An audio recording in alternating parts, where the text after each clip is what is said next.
How do you feel you played on Saturday? I thought I would have did a decent game. You know, I made a few plays, but we look at the film and there's still a few ways I can improve. So we're looking to do that this week. How do you do that? A little more attention to detail, a little bit more film study, trying to read different back sets, read different blocks. But overall, I think we had a solid performance up front. Given what you guys have been through the last couple of years and understanding that it's only one game, what was that like to close one out, to have that kind of celebration in the locker room and everything that goes with it? Yeah, it was definitely special. I think I had a moment of realization when the offense finally went up, and we always said, you know, a couple years back, now we have enough points to win. So we went out there and we played like that to close out the game in the fourth quarter on defense. So I feel like us being able to do that, it was definitely special to kind of pull everything together. The cameras caught you there at the end, taking a knee and seeing you taking it all in. What was going on in your head at that point? Really, I was thankful. I was grateful. Obviously, we talked about this time last year for me, and being able to turn it around for myself, and you know, not even myself, just being able to be out there and help them, help my guys, help the team to a win.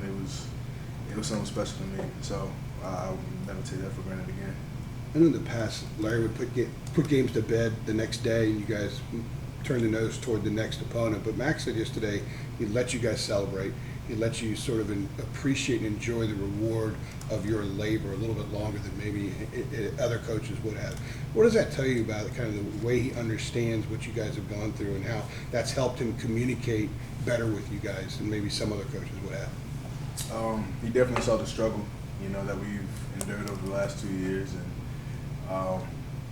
to take note of that and to allow us to, you know, maybe extend it a little bit. Because personally, for me, I'm a fan of the old way. You know, I sit on losses a lot harder than I sit on wins. I woke up the next morning and I wasn't even thinking about South Carolina anymore. But if we had turned out to lose that game, it would be something on my head the entire day. So I think it is special for especially this coach of this team to be able to relish the win. But after the victory dinner that Sunday night, it was put to rest for everybody. So. The emotion you felt at the end of the game, was that kind of a culmination of just all of your motivation coming off the injury and just kind of new coaching staff? What, I guess, led to how you felt at the end of that game? Yeah, I was really just overwhelmed. The guys were joking at me a little bit because I'm not really one of the, you know, high emotion guys, and you know, I'm straight faced. I was straight faced the entire way through the game, and then it really just caught up to me. You know, it's the last ride. This time last year, couldn't really walk. You know, I was braced from ankle to thigh and having crutches to get around campus, getting carted around, and I don't know. It was a special moment for me, knowing that we not only we closed it out as a team, but we closed it out on defense. Going out there, I think we had 3 or 4 straight stops when we were up, and being able to do that as a unit, you know, as really the Wolf played incredible in the second half, in the fourth quarter, being able to come up with those 2 back-to-back. So, you know, things like that, it was definitely special for us to see. Back of the tape, how do you think Tim Cross and the defensive staff did rotating defensive linemen in and giving y'all breaks and then the younger players coming in? How would you kind of critique that? I think it worked really well because, as you can see, when we got down to the end, guys were still flying around trying to make plays, and the younger guys saw a lot more action early, and it tapered off as we lean on experience late in the game.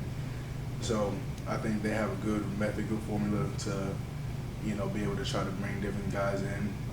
On the back 7, some guys were kind of thrust into it and didn't have a choice, and that's just, it is what it is. They stepped up and made plays. Storm Duck and Greg Ross to be specific, but you know, I feel like they did a great job rotating us through. How did you feel at the end of the game in terms of your conditioning and stuff? Conditioning, I felt fine. Yeah, no, I think we did a great job preparing this summer and throughout camp. How do you think winning that game Saturday is going to affect the atmosphere here this week? It should be great. I was talking to somebody that mentioned it's probably going to be the best atmosphere we've had here in a while. I saw somebody tweet today that like maybe 6% of games were after 7 o'clock or something like that. So We saw last year that fans still show up for a night game when we played Duke, and that was when we were struggling. So I expect it to be full force this weekend. I can't wait to see it. How can you guys feed off of the win and keep the momentum going? I think the success will be for the confidence, and in turn, we'll be able to turn that into more success. You know, it's something that I feel like we shouldn't ride on it, but we should use the win to encourage along the way. You know, we will be able to see the culmination of everything that we can do and all the hard work that we put in, what the outcome needs to be and how it feels at the end. And I think once guys got to take the taste of that, then we'll be able to really push forward going through. What have you seen from Miami that poses a bit of a challenge to you guys? Their skill players are phenomenal. I can't remember the receivers' numbers, but they have a few that can let you make plays. 13, he's a physical back. He gets his feet moving, it's hard to bring down. They have a young quarterback, but so we saw both of them make mistakes, but they were both kind of able to make things happen as well. So up front, I want to say they have two young tackles that are playing, and Florida's D-line obviously got after them with their 10-sack performance, so I'm expecting them to be a lot more improved than they showed in the first game. But we also be able to show that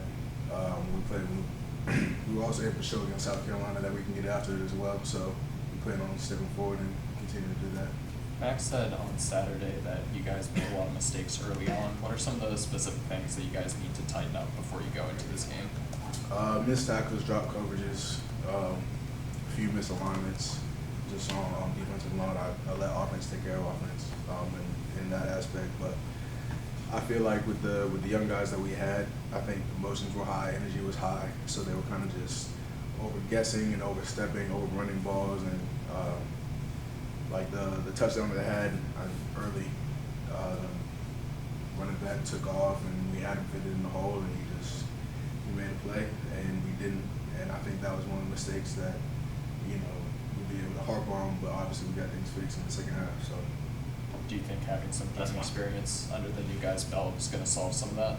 Yeah, definitely. Especially the young linebackers that stepped up playing great. Chad Surratt, obviously high on him, and he was able to show all his improvement. Jeremiah Kimball the same way, and now we have Dominique Ross back this week, so I'm excited to see how those three handle it out. Thanks, Aaron. If you need any more with Aaron, he'll be